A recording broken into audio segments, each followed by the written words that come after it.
Агенцијата за храна и ветерина подготви значајни измени на законската рамка за заштита на животните, со кои се воведуваат построги обврски за собствениците и значително повисоки казни за прекршителите.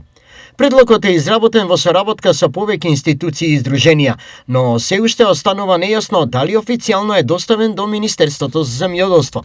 Непочитувањето на правилата за чување и движење на кучиња ќе се казнува со околу 400 евра, додека за потешки прекршоци, сурово постапување, нанесување болка или убивање на животни се предвидуваат парични санкции до 5000 евра, но и трајна забрана за поседување миленици за лица кои ги напуштиле своите животни. Стои меѓу другото во предлог законските измени.